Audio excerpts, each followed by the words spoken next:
Et si on parlait de supermarché dans Blow Up? Car que ce soit dans des supérettes, comme dans Shaun of the Dead, ou dans des malls, comme dans l'aventure intérieure, on passe son temps dans des petites et grandes surfaces au cinéma pour faire ses courses, et pas n'importe lesquelles, comme Nicolas Cage dans Living Las Vegas, de quoi faire un petit point sur la question. Alors commençons par les métiers, nombreux, liés au supermarché. On trouve par exemple des caissières, comme Mélanie Laurent dans Je vais bien, ne t'en fais pas, ou des caissiers, comme Marco Pérez dans Amour chienne. On trouve également des femmes de ménage, comme Muriel Robin dans Marilyn, ou des hommes de ménage, comme Franck Ouallet dans Une place à prendre, mais aussi des magasiniers, comme Johan Libéraux dans Voie rapide, des vendeurs, qu'ils soient spécialisés dans les jouets comme Tom Cruise dans La couleur de l'argent, dans la hi-fi comme Steve Carell et sa bande dans 40 ans toujours puceau, ou dans le fromage comme Mamed Areski dans Adieu Gary. C'est la semaine du fromage, t'as pas vu les têtes de bordel? Et puis on trouve pêle-mêle des bouchers comme Mickey Rourke dans The Wrestler, 18. des directeurs pressés comme Jean-Pierre Mariel dans Quelques jours avec moi, et puis des vigiles en Tchécoslovaquie hier dans l'As de pique, ou en France aujourd'hui dans La loi du marché, sans oublier les animateurs comme Jean Rochefort dans Tandem, Et maintenant, une question un petit peu plus difficile. ou un Jean-Paul Belmondo en pleine forme dans L'Animal. Regardez, comme dans la savane en feu. Bon, voilà pour l'énumération. Mais encore, et bien souvent, le supermarché est utilisé au cinéma pour souligner le contraste. Le contraste dans Travail au noir de Skolimowski, pour des travailleurs polonais exilés à Londres début 80 qui découvrent le supermarché à l'occidental. Macaroni, dans leur emballage bleu à notre rayon Soleil d'Italie. Mais aussi le contraste pour des personnages que l'on n'imagine pas a priori dans une grande surface, par exemple le détective Philippe Marlowe rattrapé par le quotidien dans Le privé de Robert Altman, mais aussi le cascadeur taciturne Ryan Gosling dans Drive, ou encore l'espion Michael Caine qui rencontre son supérieur au supermarché dans Ipcress, Danger immédiat. Sinon, autre contraste, insérer un peu de poésie dans un lieu qui le plus souvent en manque, c'est par exemple le générique de Rien à faire de Marion Vernou, rythmé par les mots bleus de Christophe. Je lui dirai les mots bleus, les mots qu'on dit avec les yeux. Ou encore Charlotte Rampling dans Sous le sable de François Ozon, qui fait ses courses sur le septembre de Barbara. Quel joli temps pour se dire au revoir. Tout ceci nous fait penser que de nombreuses rencontres se déroulent dans l'anonymat du supermarché, des rencontres secrètes entre Fred McMurray et Barbara Stanwyck dans Assurance sur la mort, mais aussi et surtout des rencontres amoureuses, plutôt timides dans Les Associés de Ridley Scott, plus directes dans le Nikita de Luc Besson, À quelle heure vous finissez votre travail? et encore plus directes dans le Ted de Seth MacFarlane. Mais encore, eh bien évidemment, l'image du supermarché est le plus souvent au cinéma négative, synonyme par exemple dans Une femme dans la tourmente de Mikio Naruse de grands groupes surpuissants contre lesquels il semble difficile de lutter, notamment pour les petits commerçants. Le supermarché est aussi très souvent synonyme de malbouffe, comme le constatent les Charlots dans Le Grand Bazar de Claude Zidi, ou encore le supermarché est souvent associé à l'idée d'une certaine uniformisation des produits, comme dans Comme un avion de Bruno Potalides, ou comme dans We Need to Talk About Kevin de Lynn Ramsey, mais aussi uniformisation des clients, comme les femmes robotisées dans Les femmes de Stepford, Hello Carol, how are you? une uniformisation notamment synthétisée en un fameux travelling par Jean-Luc Godard dans Tout va bien.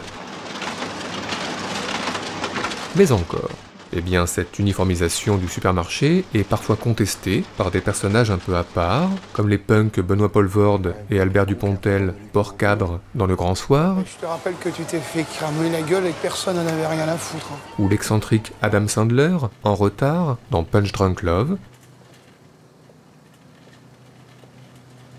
Cette marginalisation passe également parfois par le vol, à l'adolescence dans Les Amants criminels, ou à l'âge adulte dans The Full Monty. Des vols parfois sophistiqués, comme avec les sics d'un chef de rayon explosif, ou avec Simone Signoret et son chat dans Le Chat, sans oublier Didier Bourdon et ses acolytes dans Les Trois Frères. Ah, les vieux aujourd'hui, c'est terrible. Du coup, on se fait parfois prendre la main dans le sac, plutôt gentiment dans Tampopo, et un peu moins gentiment dans L'eau froide.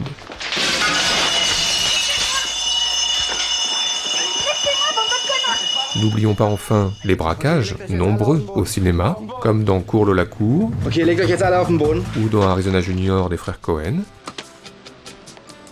Wake up, son. avec du coup intervention de la police, en solo avec Jamie Lee Curtis dans Blue Steel, ou en groupe avec Simon Pegg, Nick Frost et leurs collègues dans Hot Fuzz. Enfin, terminons ce tour d'horizon par le film d'horreur qui a souvent fait la part belle aux supermarchés. Des supermarchés dans lesquels on s'approvisionne en urgence, dans World War Z, alors que le chaos règne au dehors, ou des supermarchés dans lesquels on se réfugie pour fuir une brume menaçante dans The Mist. Enfin, on croise parfois des monstres encore plus inattendus, comme un grand requin blanc dans Bait, égaré dans les allées d'une grande surface, inondée par une tornade.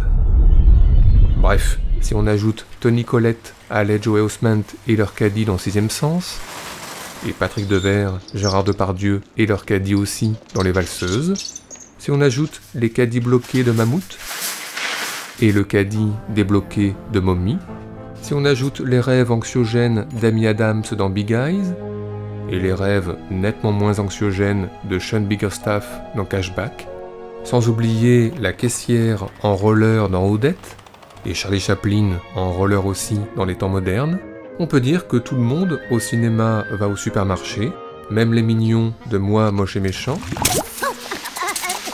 et même Buzz l'éclair et ses copains dans Toy Story, et tout cela nous a donc, comme d'habitude, donné des envies de classement.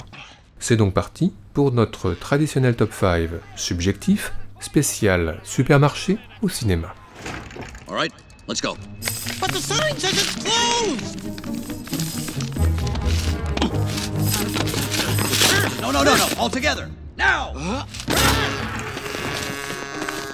Notre numéro 5, commençons par le plutôt récent 2 automnes, 3 hivers de Sébastien Bette-Bédé, avec un Vincent McCain un peu débordé, difficile, en tous les cas pour nous, de ne pas s'identifier.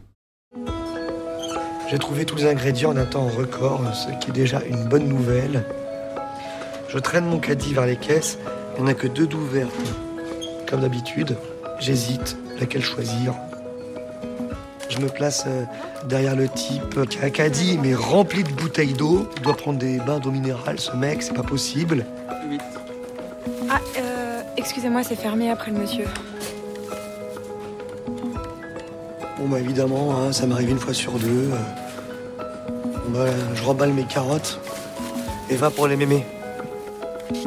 Une première mémé est en train de demander à la caissière de fouiller dans son porte-monnaie pour faire la pointe. Une deuxième mémé pose méthodiquement les 15 boîtes de pâté pour chat sur le tapis roulant. Des ados à franges se recoiffent la frange pendant ce temps-là. Et un SDF vient se placer derrière moi et il compte un tas de pièces jaunes dans la paume de sa main tremblante. Au bout d'un quart d'heure, je remplis enfin les sacs de mes achats. Ça vous fait 47,20 €, s'il vous plaît. Je paye pas carte bleue. Vous avez la carte de fidélité? Non. Vous la voulez? Non. Je peux payer? Oui. Notre numéro 4 concerne Des mineurs de Catherine Bigelow, mais commence par un extrait de Voyage au bout de l'enfer de Michael Cimino, et plus précisément par sa célèbre transition de la quiétude d'un bar en Pennsylvanie à la violence d'un champ de bataille au Vietnam en une coupe de montage soudaine. Eh bien, 30 ans plus tard, Catherine Bigelow reprend la même idée, en l'inversant, faisant passer Jérémy Renner d'un champ de bataille en Irak à la quiétude d'un supermarché en Amérique, en une coupe de montage, là aussi, soudaine.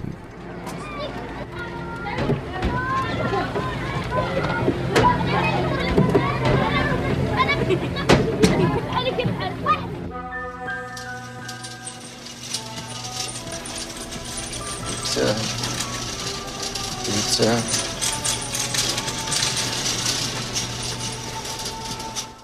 Notre numéro 3, on se souvient d'une chorégraphie de Benoît Poelvoorde sur un parking de supermarché dans le podium de Yann Moix.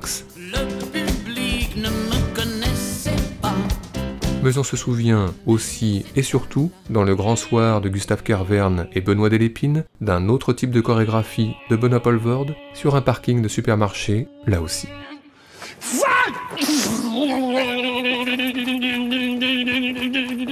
Bouge bien! Bouge bien! Bouge bien! Bouge bien! Fight!